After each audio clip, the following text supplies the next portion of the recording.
The sun had not yet risen over Paris on the morning of October 13th, 1307. A cold mist clung to the cobblestones, muffling the footsteps of the king's men as they moved through the narrow streets. Inside the Templar fortress at the edge of the city, the last embers of the night's fire still glowed, and the smell of tallow and old stone hung in the air. That morning, everything changed. The knights were still in prayer when the first hammer blows struck the main gate. There was no warning, no herald, no time to prepare. Within hours, every Templar in France would be in chains. But what the king's men did not find that day would become the greatest unsolved mystery of the medieval world. What happened here was not just a raid. It was the sudden dissolution of the most powerful military order in Christendom, an institution that had outlasted crusades and empires. Yet when the royal agents searched the Paris temple, the order's financial heart, they found something that made no sense. The vaults were nearly empty. The treasure that should have filled those chambers had vanished. The standard story is familiar enough. King Philip IV of France, deeply in debt to the Templars, orchestrated a mass arrest on trumped-up charges of heresy, sodomy, and blasphemy. The knights were tortured, their leaders burned at the stake, and the order was officially dissolved by Pope Clement IV in 1312. Most histories end there, with a tidy explanation of royal greed and papal compliance. But the standard story has a problem. It never answers the one question that matters most. Where did the wealth go? That question has haunted historians for centuries, and the answer may change how we understand medieval power. If you want to follow where the evidence leads, subscribe to stay with this investigation as we uncover the hidden architecture behind the Templars' final move. And in the comments, tell us, before this moment, did you think the treasure was simply looted by the king, or do you sense something deeper was buried? When the trial transcripts were examined centuries later, a single detail stood out. In the weeks before the arrests, a Templar preceptor named Gérard de Villiers had been seen transporting heavy chests from the Paris temple to the port of La Rochelle at night. The chronicles mention it only in passing. No inventory was recorded. No recipient was named. Just chests, darkness, and the harbor. That small anomaly is the first crack in the official narrative. It suggests that someone inside the order knew what was coming. But how could they have known? Philip's plan had been a state secret, known only to a handful of his closest advisors. Yet the empty vaults tell a different story. The trail of evidence grows colder the deeper you follow it. Some historians point to a fleet of 18 ships that left La Rochelle in October 1307, carrying not just treasure, but the order's most sacred relics. Others argue that the wealth was transferred to the Knights Hospitaliers, who absorbed many Templar properties. But the quantities don't match. The Hospitaller inventories show nothing close to the Templars' legendary fortune. There is a third possibility, one that few scholars have pursued with the seriousness it deserves. The Templar wealth was not scattered across Europe. It was concentrated in a single hidden location, chosen long before the arrests, sealed with methods that had guarded secrets for centuries. To understand why, you have to go back to the order's origins in Jerusalem in 1119. 9 knights, led by Hugues de Pons, swore to protect pilgrims on the road to the Holy City. They were poor, living on charity, their seal showing 2 men riding a single horse. Within 100 years, they had become the wealthiest institution in Christendom, bankers to kings and popes. Their vaults in Jerusalem, Acre, and eventually Paris became legendary. They developed a system of credit transfers that allowed pilgrims to deposit funds in one city and withdraw them in another, a medieval precursor to modern banking. But they also had another function that was far more secret. The Templars were guardians, not just of money, but of knowledge. In the crypts beneath the Temple Mount, where they made their headquarters, they had access to archives that predated the order itself, scrolls from the era of King Solomon, records of the Second Temple, manuscripts that the official church had declared lost or heretical. These were not wealth in the conventional sense. They were something far more valuable. When the order began to centralize its treasures in Paris in the late 13th century, it was not merely a financial decision. It was a strategic withdrawal. The last Crusader stronghold, Acre, had fallen in 1291, and the Templars had lost their base of operations in the Holy Land. They needed a new fortress for their most precious possessions. The Paris Temple was not just a bank. It was a vault within a vault, designed by the same masons who built the great cathedrals. Beneath the main chapel, there was a chamber that appeared on no architectural plan. Its existence was known only to the order's inner circle, a brotherhood within the brotherhood. In the summer of 1307, 5 months before the arrests, that inner circle made a decision that would echo through history. The master of the order, Jacques de Molay, had received word of Philip's intentions from a source inside the royal court. The Templar network of informants, built over 2 centuries, had given them enough warning to act. That network of informants is a story in itself, a shadow intelligence service that rivaled anything in the medieval world. If you want to understand how such networks shaped the fate of empires, subscribe and join the community that follows these threads. And tell us in the comments, which other secret orders do you suspect had this kind of advanced warning system? We will explore the parallels in our next deep dive. The first to go were the documents, the scrolls from Jerusalem, the accounts of Crusader kings, the maps showing routes to lost places. All of them were packed into leather-wrapped bundles and lowered into a cistern that had been prepared years before.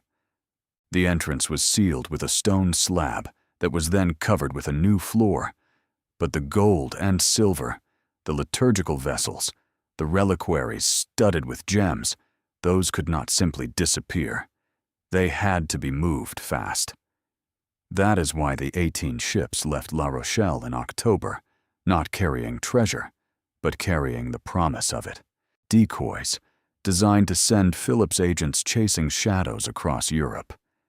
If you have ever felt that history is incomplete, that the official story leaves something unsaid, you know the frustration of being told to accept a version that doesn't add up. The Templar treasure is not just a mystery for treasure hunters. It is a signal that something important was deliberately hidden. The deception worked. The king's men searched every property, interrogated every brother, but they never found the vault. And they did not find it because they were never meant to look in the right place. Remember that preceptor, Gérard de Villiers, who transported chests to La Rochelle? He was captured weeks later, but he revealed nothing under torture. The chroniclers noted that he died with a faint smile on his lips. He knew something that kept him silent even as the flames rose. The full causal chain is this. The Templars were warned from within the French court. Their order's internal network of informants, the very intelligence system that had made them effective guardians of the Holy Land. They had 5 months to prepare. In that time, they sealed their most valuable possessions in a vault that was designed to remain hidden, built to the same architectural principles as the crypts beneath Jerusalem, with a single entrance that was then permanently obscured. The treasure was not lost. It was sealed, and that chamber, if it still exists, holds more than gold. It holds a second secret, one that connects to a different order, a different vault, a different history. The same architectural lineage that produced the Templar vault also produced the crypts of the Cathars, the hidden chambers of the Albigensian castles, and the underground passageways of the Cistercian abbeys. The secret of the vault was not invented by the Templars. It was inherited. And that older story, the one from which their knowledge descended, remains waiting to be uncovered. The Cistercians, whose abbeys dotted the European landscape from Scotland to Sicily, were the great engineers of the medieval underground. Their vaulted cellars, their drainage systems, their hidden waterways all followed principles that predated the order itself, passed down through generations of builders who understood the language of stone. When the Templars needed a vault that could survive centuries of searching, they turned to those same masters. The connection is not coincidental. Both orders emerged from the same spiritual ferment of the early 12th century. Both were shaped by the same patrons, and both inherited a tradition of sacred architecture that had its roots in the Temple of Solomon itself. The geometric principles that guided the construction of the Temple Mount were preserved not in texts, but in the hands of masons who traveled from Jerusalem to Europe. So when the Templars sealed their treasure, they were not inventing a hiding place. They were completing a cycle that had begun thousands of years earlier in the quarries of Judea. The vault beneath the Paris Temple was a direct descendant of the cisterns beneath the First Temple, the same ones where the prophet Jeremiah was said to have hidden the Ark of the Covenant before the Babylonian invasion. That older story is the one that still remains to be told. The Templars were not the first to face annihilation and choose to bury their most sacred objects. They were not the first to trust that a sealed chamber would outlast their persecutors, and they were almost certainly not the last. The vault on the Ile de la Cité, if it has never been breached, may still contain the most important evidence of that continuity. Not the gold and silver, which were always secondary to the order's true purpose, but the records of a secret that ran deeper than politics or theology, a secret about the origins of the very civilization that would later burn the Templars as heretics. The pavement beneath the old Templar stronghold in Paris has been rebuilt a dozen times since 1307. The Seine has flooded the area repeatedly. The French Revolution tore through every institution that once stood on that ground. Yet no modern excavation has ever systematically searched for the vault. The coordinates exist only in documents that have been dismissed by historians as medieval fantasy. Every time you walk past a bank or a government building in central Paris, you are standing on ground that may still hold the answer. That thought alone should make you look at the streets of Paris differently. If you want to be part of uncovering what still lies beneath, subscribe now so you receive the alert when new evidence emerges. And in the comments, drop the name of one other unsolved historical mystery you believe is still waiting under a modern city. I want to know which secrets you think are still sealed. The Templar treasure was never a riddle about pirates or lost ships. It was always a question about what a desperate order of guardians chose to protect when they knew the end was coming. And that choice, carved in stone and sealed with silence, may be waiting exactly where they left it. The crypts of the Cistercians, the hidden passages of the Cathars, and the vault of the Templars all belong to a single architectural bloodline. Each was designed to preserve something irreplaceable when the world outside turned hostile, and each succeeded in its own way because the builders understood a principle that modern security systems still struggle to replicate.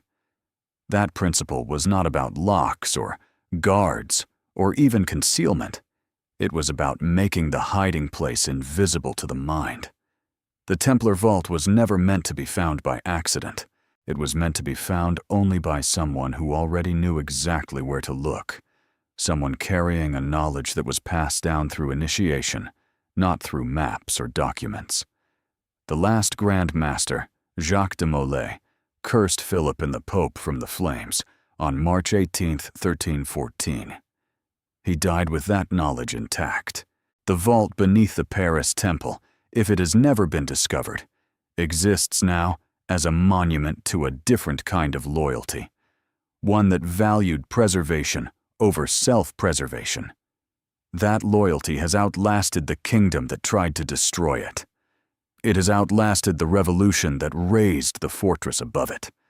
It has outlasted every attempt to erase the order from history, and it may still be waiting, silent and patient, for the moment when the right person arrives with the key that no metal can cut.